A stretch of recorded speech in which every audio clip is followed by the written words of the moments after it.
It's a bit surreal. Yesterday was a very visible demonstration of that success because it's such a critical maneuver. It had to go right.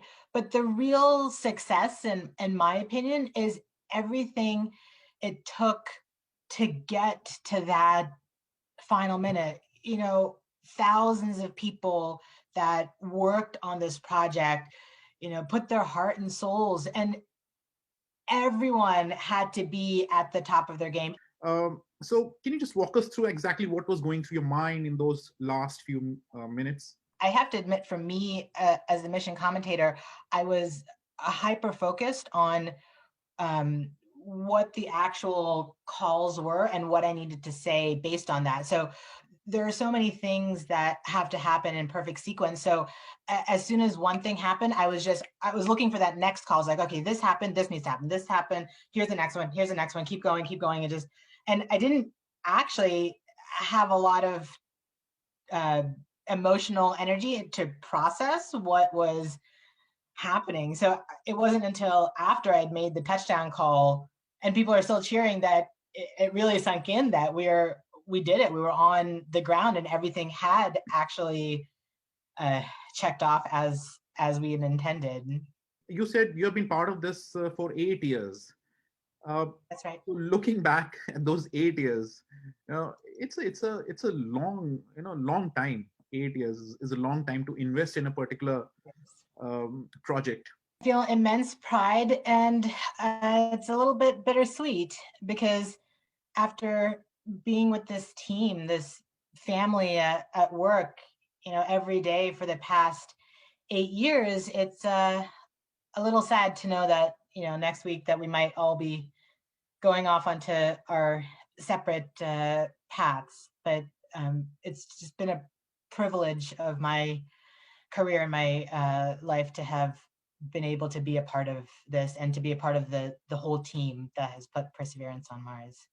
I would say the first thing that I sacrificed was probably my sleep. I mean, since the moment the hardware started coming together, I've basically been on call because we've been testing, whether we've been testing with the mock-ups or testing with the flight hardware once it was being assembled, or once the hardware was in operations. I've always had my phone next to me, had to be batteries charged for years just in order to, like I said, take that next step, make sure we can respond to everything and keep going. So that uh, keeping that level of pace and energy has been a little bit daunting, both personally and the sacrifices my family has had to make when I get called at all hours of the day or had to, leave and go back on lab at short minute notice to deal with some issue that had come up. But it was all worth it for today. And my family has been incredibly supportive and helping me and supporting me in order to make those sacrifices to get to where we are today. So could you just talk about your journey in NASA? When did you join? What do you think have been your high points in Mhm. the last so many years?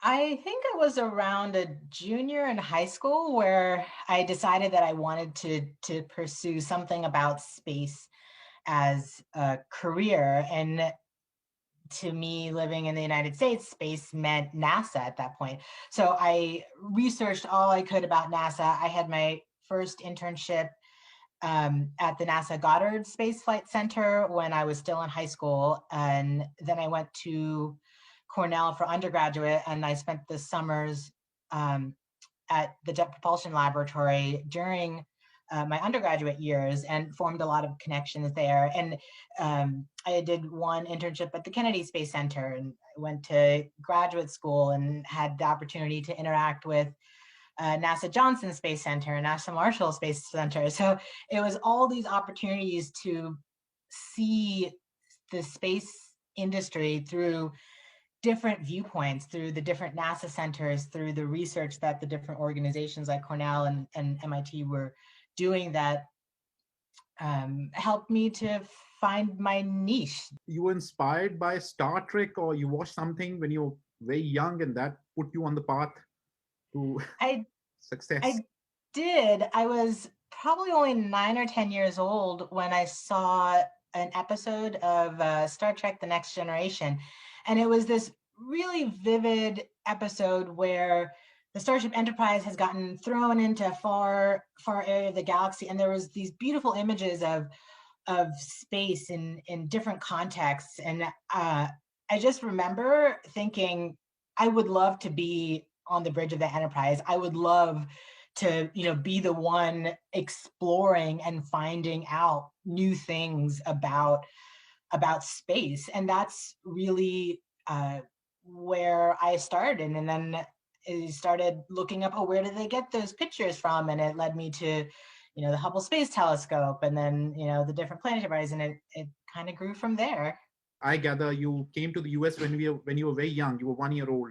Mhm. So do you still maintain those links with India? My immediate family immigrated here when I was one, but we still have a lot of extended family in India, specifically in Bengaluru. My grandparents still lived there for a very long time. So I grew up, spending some of my summer vacations in India and touring and, um, connecting with my family there.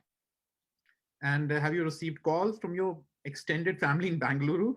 Yeah, I have been so overwhelmed with all of the congratulations and thoughts and love pouring in from everywhere. I'm still in a little bit of awe and shock that it's been such a gracious reception. During this mission, was there any part of the technology that was the most challenging bit? And could you just recall how did you overcome that? When we were developing the parachute, we realized that there were things that we didn't understand about how the parachute inflated. So then we had to stand up a whole another test campaign to figure out, you know, was what we were flying really what it needed to be? Did we need to make any modifications? And a whole test campaign to test that, make sure we understood what was happening. The sample caching system is a brand new, never before done system, then had to be designed from scratch. The sheer understanding of what it meant to be clean and how to maintain that cleanliness, not just from when the surface gets into the tube, but all the way through the acquisition of the sample, through the sealing in the tube, all the way back to Earth, and making sure that what we did on the ground here didn't take any bugs to Mars that we would end up detecting. That whole field kind of had to be thought about and really put into precision, because now it matters more than it ever had before. So there's just two examples. So I think countries like India have similar ambitions to land a rover on Mars. Having been part of a successful team, what would your suggestion be or guidance be for countries like India? Landing on any planetary body is very difficult. There's so many things that have to go right. And the thing is, each planetary body, each spot on that planetary body, each date that you tried to go, they all have different scenarios and different constraints of what it means for challenging to land at that place on that day, and it can vary depending on where you choose. I mean, the best advice I could give is try to learn as much from others who have similar experience, and to not give up. Sometimes we learn more from our failures than we learn from our successes.